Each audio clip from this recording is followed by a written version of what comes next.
This is the Veterinary Project Podcast, episode 46, part 2. Welcome to the show created by vets featuring absolutely no pets. This is the Veterinary Project Podcast, hosted by Dr. Michael Bugg and Dr. Jonathan Leicht. Our resident veterinarians have swapped out their stethoscopes in favor of microphones to bring you the Veterinary Project Podcast, a show focused on real conversations, aimed to connect this amazing profession full of remarkable people. Through the sharing of collective stories and wisdom, and connecting over the many unique challenges we face, we invite you to join our community of veterinary professionals leading intentional lives. And now, here are the hosts of the Veterinary Project Podcast, Dr. Michael Bugg and Dr. Jonathan Leicht. All right, welcome back, everyone, to another episode of the Veterinary Project Podcast. This is part 2 of our conversation with Dr. Trisha Dowling. If you have not checked out last week's episode, I would recommend that you pause this, go back and check out part 1, because we do build off of that here in part 2 of the conversation. Another great conversation where we dive a little more into compassion versus empathy in this conversation. But first, this is a big one. That's a big one.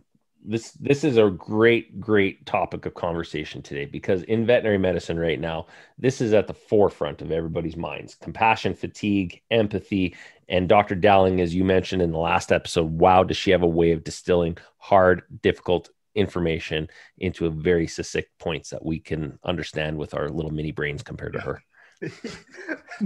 No doubt when you say little mini brains. I always remember back in school, you know, all the professors are obviously very, very good at what they teach, but there's a few that just pop out where you're like, can I just borrow their brain? Like, is there a way that I can just download that information into my brain? Completely. Yeah. I remember a few of us students, we'd even joke about that, where it's just like, I just need to like get her brain for like just a day and download it. And she was one of them that definitely stuck out that way. Yeah, she'd get running all those different antibiotics and be like, oh my God, I'm in so much trouble. I know. The thing when I knew I was in trouble was when she would make jokes that were like so witty and so fast that I couldn't even understand them, because I was like, I don't even know the material well enough to get the joke. So like the joke's on me, but. So true. But yeah, a great conversation today for sure. Is. Hey, Before we go, I guess, any further into that, what is happening in the world of Jonathan? Ooh, we got lots on the go. So Bridgeland Vet Clinic, we postponed for 3 weeks because of construction, which again, I think in the end will be a benefit. We have priming and millwork starting today. And it's really interesting because this millwork, if you talk about millwork, which is just basically the cabinetry, all those different pieces, like they've been in production for the last 2 months. It's really exciting just to see how far this project's come along.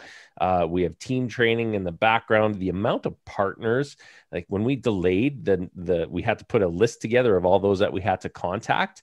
And I think we had in between 12 to 15 major people that we had to phone, within the day to let them know that this was being backed up, just because of the scheduling and training and interactions. We have our x-ray going in literally right now as we speak. It's a super exciting time. So clinic administrator, she was down there this morning, making sure all was going well. And we keep on going. So exciting times. Wish we were open earlier, but at the end of the day, this will probably pay off. Yeah. I agree. So all the pets in Calgary that are eagerly awaiting, stay tuned. Early August, you said, is the early August. I think we already have 60 emails of people that are interested in getting their pets in. We've been doing quite a bit of advertising locally and just getting to know our local community. And it's been great, the turnout. I literally took a call that a lady wanted a Lyme disease vaccine on Friday. So I can't provide your needs because we're not open until early August. It's good times. Okay. Alrighty. Well, before we dive in, going to throw it back to you for another quick tip. Oh, look at that. Quick tip for today.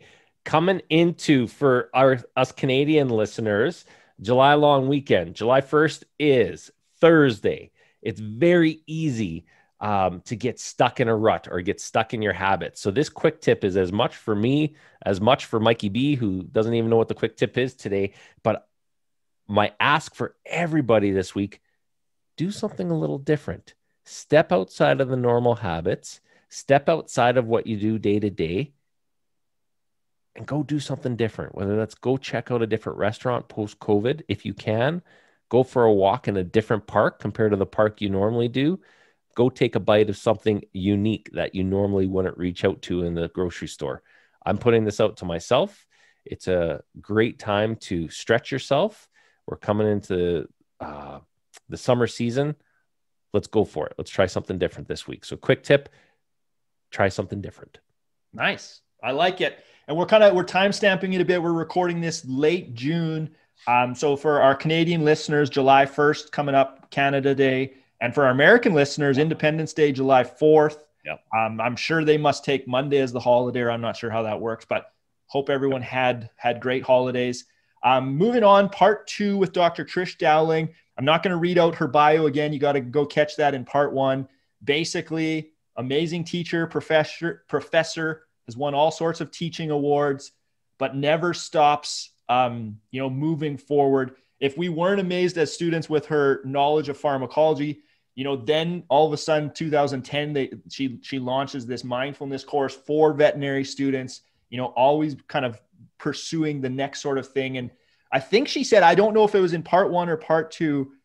She said, if I'm part of the problem, I should be part of the solution. And just that's an amazing perspective and way of looking at things. So without any further ado, I give you part 2 of our conversation with Dr. Trisha Dowling.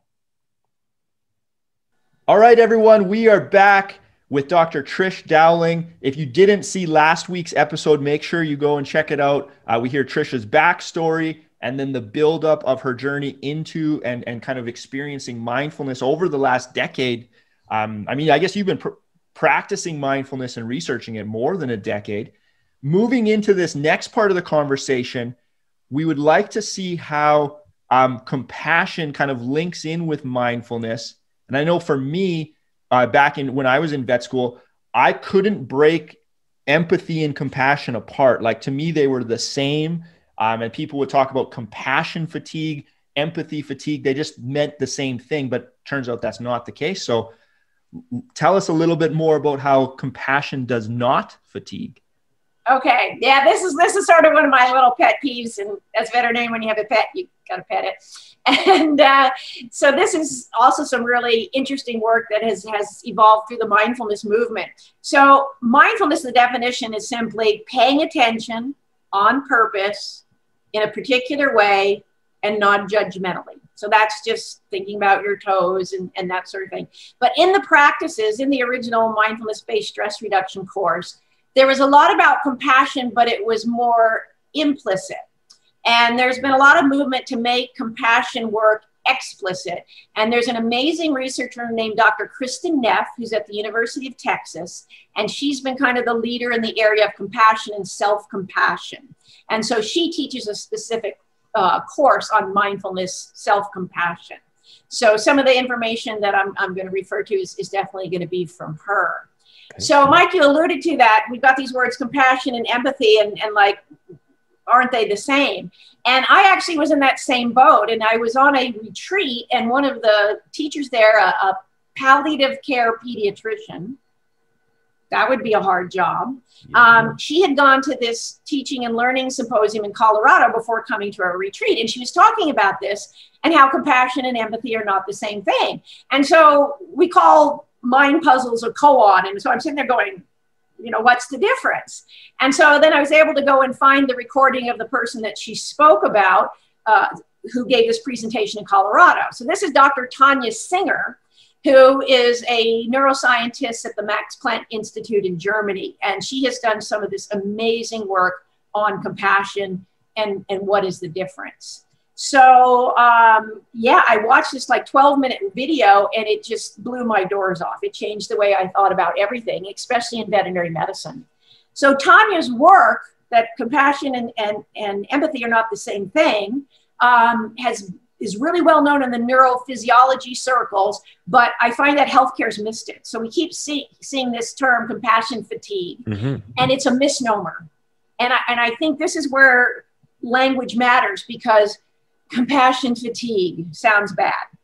I'm going to tell you that compassion is a skill and it can be trained. Compassion is a trainable skill, feels a whole lot better in my body. It's not compassion fatigue, it's empathy that fatigues. So here's how Tanya Singer figured this out. They're in different places in your brain. So to do empathy, they took married couples who presumably liked each other, and they put them in twin MRIs, and they had like cameras so they could see each other. So they would take a pin and prick the hand of the wife, and she'd say, ow, and her pain center would light up.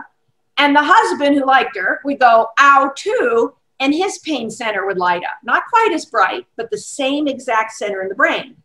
That's empathy. Empathy is feeling the pain of the other. Now, it's feeling any emotion of the other. We don't mind feeling happy when you feel happy. Those are good ones. We're just going to deal with the aversive ones here. So taking on the pain of the other. Now, this is how we get communication and resonance started between humans, right? We're social creatures. So in order to understand you, it really helps if I understand what it's like to be you, right? And so in veterinary medicine, when I've got a client that I'm helping through a euthanasia decision, absolutely, I'm going to say, I've lost a lot of my own animals. I've had to make this decision. I know what it feels like to be you. They're going to trust a veterinarian who's dealt with an animal with cancer, who's dealt with an animal with a broken leg or parvo or whatever like that. This is how we build rapport with our clients. And as long as I can do that, I get that started, that's okay. Now, Tanya breaks this sort of into a PowerPoint presentation with dividing lines. This is where it becomes problematic, though. If I get locked in to that empathy that's for an adversive thing, then I'm like, oh, I remember what it was like when I had to euthanize my animal. And that's very distressing to me. So we get into empathetic distress. And then we can keep building on that. If we don't have the mindfulness tools, we keep building on that. And if, I have 4 euthanasias in a day, at the end of the day, I'm withdrawing. I'm becoming robotic because it hurts me too much to be doing this rapport back and forth with the clients. And so at the end of that, I start doing depersonalization of my clients. I go through, burnout. And then this is where people leave the profession, right? This is why I can't do euthanasias, right? Because I can't tolerate it. So this is what fatigues. This is what is in that pain center in the brain. And we know from so many studies, we have a pain course in the curriculum now. Pain, uncontrolled pain is depleting emotionally and physically. We treat pain in our animals now because we know that they don't heal well if they have uncontrolled pain. But that's what happens to us. We have uncontrolled pain, and then it burns us out and we leave our beloved profession that we've put so much work into. Now, here's the lifting up. What is compassion? So empathy is me-centered. I feel your pain. And if I get locked into I, then it becomes problematic. Compassion starts with empathy. I feel your pain, and now I wish you not to have it. It's other focus. So if I can take it in, not own it, recognize it, but not own it, and say, now I wish you not to have pain, then I've lifted up into a higher place. And that is going to make me then care for you, help you through this bad situation with your animal. Get up and let somebody sit on the bus, right? That sort of thing. So compassion shows in a different part of the brain. It's in the centers that release oxytocin and dopamine. Well, what do we know about oxytocin, right? That's the love hormone. Is love depleting? Never. Absolutely neurophysiological. Compassion does not fatigue. Empathy fatigues. But you can train it so that your mind goes to the compassion networks and activates your dopamine and oxytocin. And again, they can train this with people through these meditation techniques. And they're kind of simple and they're kind of fun. One of the ways we do it, we do a practice called loving kindness or metta. And we sit quietly, we focus on our breath, and then we start to think of somebody who's been a great mentor to us. And then we send them these wishes, and you can customize them. Mine go like this. May you be safe and free from inner and outer harm. May you be happy. May you be healthy and whole to whatever degree possible. May you live with ease. Then we send them to ourselves, which is hard for a lot of people. People want to add but. No buts. You send it to yourself. Then you practice sending it to somebody you don't know very well, the secretary, the cashier at the grocery store, the bus driver. Then you send it to people for whom you have a difficult relationship. That can be tricky. We start with somebody just minor. And we're recognizing the common humanity. This is part of compassion, that we all want to be safe and free. We all want to live with ease. We all want to be healthy. Even if your way of going about it isn't very good for me, I need to recognize that. Then in our class, we send it to our classmates. We send it to the whole college. We send it to the whole city, the world, the universe. We recognize that even people that are starting wars and doing bad things, they still have those basic requirements. That's what they're looking for. They're just not doing it in a very good way. And if we can do this, this is the only way that bad things happen, is when we other people. And when I recognize that you want to be safe and free and happy, I can't kill you quite so easily, right? Yep. And so we're building these networks. This is why the Dalai Lama says, my religion is kindness. So we start these practices and it builds on this. So first of all, we're working with other people. We can take this to our clients. We can walk in there and go, oh, not another cat lady. Right? I'm a cat lady. You can walk in and say, you know, I have a cat, you have a cat, you know, even if I don't have cats, you're another human being who wants to be happy. How can I help? Right? We can practice this. When you are driving and somebody cuts you off, instead of doing the good old, you can go, may you be safe and free from inner and outer harm. Maybe you're getting your wife to the hospital, she's having a baby, right? You can start to find that space again to change your thoughts. Best place ever, you're on the plane and there's turbulence. What do you like to do? You know, do this, right? You breathe, and then I send it to the pilot. May you be safe and free from inner and outer harm. And I relax. Works like a charm. So this is a course that you're now teaching at WCVM? Is that when you say? Since 2010, I have taught this as an elective course at the WCVM. Yeah. Wow. And so 20 students can take the course only, because we lay on the floor. There's no PowerPoints, no podiums. And that's the Alberta room is the only room in the building with carpet. Yep. It is a vet college. And we can only fit 20 people lying on the floor. And the third floor at the end of the day is nice and quiet. And there's no class afterwards. It's an end of the day class. So whatever that is, 11 years times 20 people. So we've got a lot of people out there. Now, you kind of asked about like even coming up with this. There are a lot of closet meditators in the college. And I won't out them. There's a lot of people that have a personal practice. But it takes something for somebody to take their personal practice and make it public like this and be a teacher. And I went to a conference and we had a workshop on when you decide you want to do the teacher training and spread this. And we ended up with one mission statement: when the love overcomes the fear. Because you bet that first course I took, every time it was time for the class, I wanted to run out the door. I had to teach yoga to 20-somethings. But it's mindfulness yoga. It's just simply like, how does that make you feel? Like, you know, you don't have to be a pretzel or anything like that. So, and the good yoga students would say, this is not like the yoga I do in other places. This is very slow. It's the mind-body connection. So that's the business about empathy and compassion. They're in different places in your brain. We can give you the tools, they can train it. And after training compassion like this, they've got studies to show it works. They set up a waiting room and all the chairs are filled. And then the person who's either had compassionate training or somebody who hasn't, they come in and sit in the last chair. And then somebody walks in on crutches and they just look to see if they give them the chair. And somebody who's been trained in compassion is much more likely to get up and give them the chair. They do this with small children. And then they give them stickers, high value when you're a kid, right? And they give them like envelopes, like a sick kid and a strange kid and their best friend. Well, at first they just give them all to their best friend. Then they do the compassion training and the kids give the stickers to the other kids. You can prove that this works. And again, this is a practice that feels good. Yep. So now I want to go into the self-compassion piece a little bit, because this is kind of humorous and fun.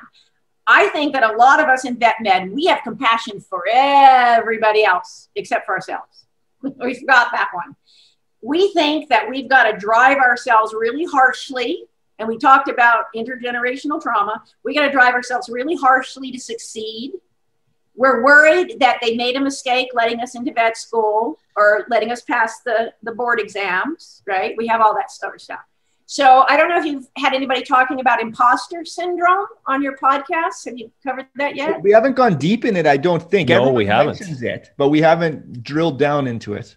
Yeah. Okay, well, I'm going to take you before imposter syndrome. So you guys would agree imposter syndrome is pretty prevalent in our profession. Everybody's looking around thinking, I'm the dumb one, I don't belong here, they've made a mistake, that sort of thing, okay? And so it's so widespread, and they give you little tools about don't think that way. Well, that's a little bit like cognitive behavioral therapy, right? Stop thinking that, you think it harder. No matter how many times I say nobody cares, you're all going to get a doctor in front of your name, they all still have imposter syndrome. So let's take a step back. Okay, we've all got imposter syndrome. What does that mean? Where is that coming from? It's coming from a little voice inside our head that's talking, right? You don't belong here, because it's not me telling you that, right? There's a little voice inside your head telling you stuff. Okay, so I have that little voice that all day long is saying, you're too fat. You don't exercise enough. Who do you think you are, right? You guys have that voice? Oh, yeah. In different ways, different times. Yeah, it pops its ugly head out. There's no doubt about it. Okay, I've only ever met one person who said they did not have that voice, and they were a surgeon. Sorry to pick on surgeons, but so if we all have that, what does that mean? It's probably evolutionary, right? There's a reason for it. Okay, it is evolutionary. And this is Kristen Neff's work as well. So go back to the time you were like a little slug thing. You couldn't communicate very well, but you had to figure out really quick how to make those big people like you. Otherwise, they left you out in the ice flow and the coyotes got you or whatever. The polar bears got you. Okay? So it's very important for you to stay safe by figuring out real quick what made mommy and daddy mad, right? So it's like, don't make a mess. That makes mommy mad. Don't play with his tools. That makes daddy mad, right? So you start to learn these things. So that little voice in your head develops to keep you safe so you don't get in trouble. Don't do that. Don't do this. You then get bigger and you go to school and you learn the norms of the playground, the norms of the classroom. Don't talk too loud. Don't, take too much candy. Don't try to manipulate the game, right? So that little voice is in your head to keep you safe. But what do you think happens when you hit puberty? You already know all those social rules. So guess what? The little voice's job is done. But nobody tells you can tell it to shut the F up. Have you ever had a class on talking to the voice in your head? So in the biz, we call this the inner critic. And the inner critic loves to be judgmental. Remember, the definition of mindfulness is non-judgmentally, but we got a voice in our head that judges everything, right? And so especially for us keeners who go to vet school, we got this big voice saying, you're the imposter here. Oh my God, flunk a test? Does it go crazy, right? So guess what? There's whole courses, and one of my teachers, my certification teacher, Dr. Mark Coleman, he even writes books on this. So he's a Brit. So he has lots of rules for working with the inner critic, and he's funny. So one of the first things you can do with this, first I'll go back to Kristen Neff. First thing you can do is recognize it's there to help you. So when you're having a bad time and your inner critic is piling on, you can go, I know you have my best interest at heart, but you're really not being very helpful right now. So shut the F up. So first give it some loving kindness because it is part of you. Now you can have fun with it. You can sit there and say, you can come up with a persona for your inner critic. Mark's a Brit, so his is a British judge in the black robe and the white wig intoning on. So he can talk back to it. Yep. For me, it's not a person. Some people, it may be a relative, it could be a teacher, it could be a coach. I have such a smorgasbord that I just decided mine is a yappy Yorkshire Terrier. Who do you think you are? You're too big for you. Nobody really likes you. You're never going to do things on time. So then I can sort of mentally go, shut up. I can kick it in the head. Oh, I love that. That's a good choice. Good choice for. So in the class, I challenge people, come up with an image. And consciously, or I don't even know how to describe this. You're doing that in your head. You're thinking that. You're verbalizing it in your head. You're making those actions. Yeah, you're catching that little voice before you're buying into it. You know, who died and left you king? You know, like who gave you all the authority? You know, it's thoughts, it's not necessarily facts. You know, what are the facts that no one will ever love me, right? But we have heard it since babyhood, so we believe it. We give it credibility. You can try to agree with it. You're the worst mother in the world. I'm number one. Yay! So there's a whole lot of ways that you can play with it, but you don't fight back with it, right? You can sit there and say, oh, you know, I'm such a bad teacher or whatever. And then, you know, I try to argue it. No, you know, I got a teaching award. I'm really a good teacher. Ew, well, who do you? You're too big for your britches now, right? Like it'll argue both sides of everything. Like, don't get in a fight with your inner critic because it's been playing along way too long. It knows you. But all of these skills take practice. So that's how I finish up on this mindfulness, compassion, self-compassion. They are all mental skills. And again, you got to train them, like going to the gym. You got to take that time. And we joke in the business, if you're too busy to meditate for an hour, you should meditate for 2 hours. Because it means you need it. And the more you practice, the more the benefit. And that's been shown in the studies. But even a little bit of practice is better than no practice whatsoever. And in the course, we teach a lot of the different practices. And by the end, we ask the students to start to design what's going to be the program that they can use for the rest of their life.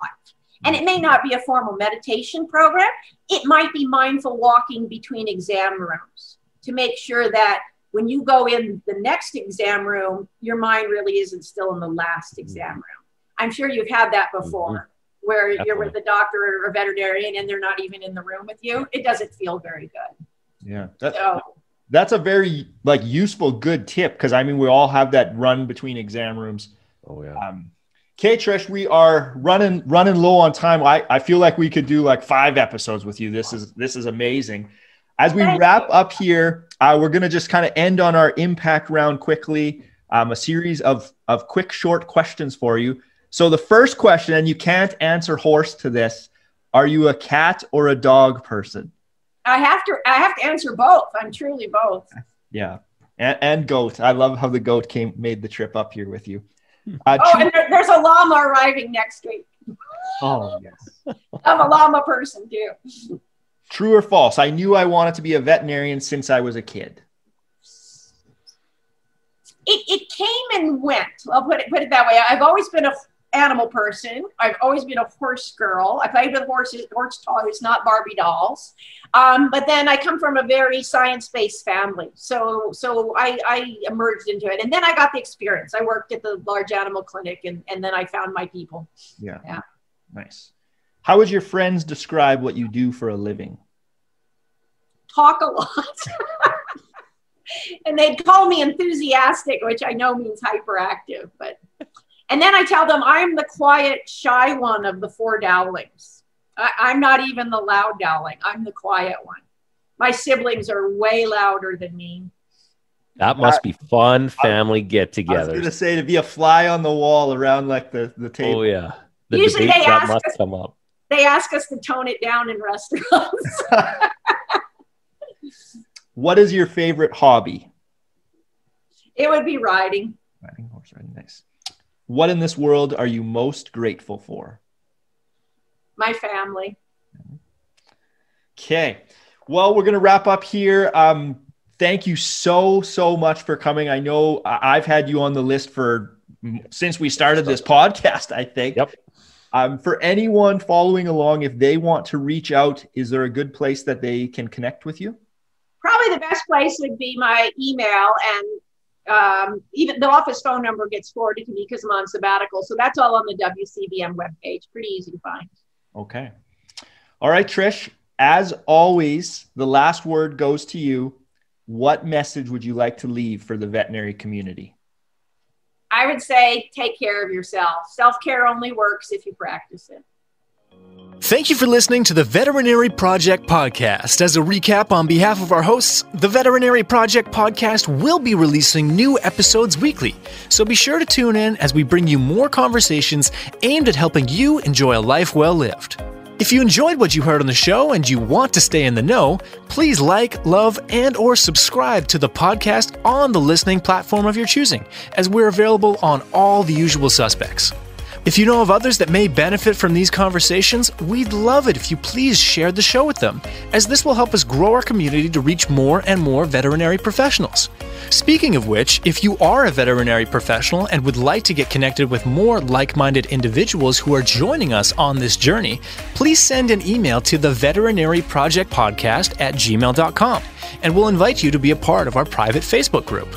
General feedback, requests for information, or perhaps requests to be a guest on the show can also be sent to the Veterinary Project Podcast @gmail.com. Dr. Michael Bugg and Dr. Jonathan Leicht, thank you for listening to the show, and we'll catch you again next week for another episode of the Veterinary Project Podcast. Bye for now.